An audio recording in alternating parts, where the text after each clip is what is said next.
দীর্ঘ পেশাদার ফুটবল ক্যারিয়ারের অবসান ঘটালেন বাংলাদেশ জাতীয় দলের সাবেক গোলরক্ষক ও অধিনায়ক আশরাফুল ইসলাম রানা। শুক্রবার মোহামেডানের বিপক্ষে লিগ ম্যাচকে নিজের শেষ ম্যাচ ঘোষণা করে আনুষ্ঠানিকভাবে জানান দেন তিনি।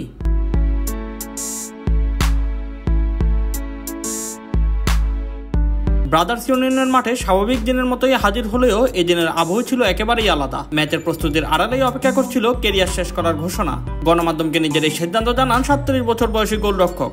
রানা জানান, অনেকদিন ধরেই পেশাদার ফুটবলকে বিদায় জানানোর ভাবনা ছিল তার। পরিবার থেকেও সম্মতি পাওয়ায় আর দেরি করেননি।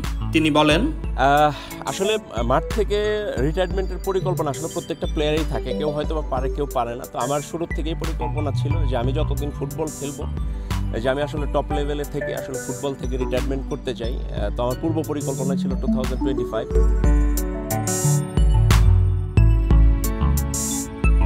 মানিকগঞ্জ থেকে উঠে আসা রানার ফুটবল ক্যারিয়ার শুরু হয় বাংলাদেশ সেনাবাহিনীর হয়ে 2003 সালে। দীর্ঘ 11 বছর এই সংস্থার হয়ে খেলার পর 2014 সালে তিনি যোগ দেন মোহামেডানে। তবে সাদা কালো জার্সিতে খুব একটা স্মরণীয় হয়নি তার সময়কাল। এরপর চট্টগ্রাম আবাহনী সাইফ স্পোর্টিং ক্লাব ও শেখ রাসেল ক্রীড়াচক্রের মতো ক্লাবগুলিতে খেলেছেন তিনি। 2018 থেকে 2023 পর্যন্ত ছিলেন শেখ রাসেল কেসিতে। সর্বশেষ 2024 সালে ব্রাদার্স ইউনিয়নে যোগ দেন রানা।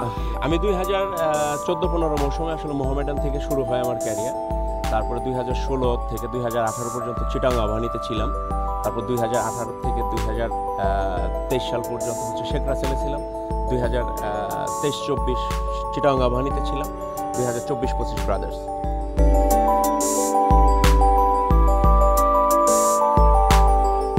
জাতীয় দলের হয়ে রানার অভিষেক ঘটে 2015 সালের ডিসেম্বরে নেপালের বিপক্ষে একটি ম্যাচ দিয়ে। এরপর দেশের হয়ে 25টি আন্তর্জাতিক ম্যাচ খেলেছেন তিনি। যদিও 2021 সালে নেপালের বিপক্ষে ম্যাচটি ছিল তার সর্বশেষ আন্তর্জাতিক উপস্থিতি। 2022 সালে নেপাল সফরের স্কোয়াডে থাকলেও আনিসুর রহমান জিকোর আবির্ভাবে মূল দলে জায়গা হারান তিনি। ফলে আন্তর্জাতিক ফুটবলে মাঠ থেকে বিদায় নেওয়ার সুযোগ না পাওয়ার অতৃপ্তির কথা অকপটে স্বীকার করেছেন এই অভিজ্ঞ গোলরক্ষক। ন্যাশনাল টিম থেকেও আমার পরিকল্পনা ছিল আসলে 2023 সালে রিটায়ারমেন্ট করার।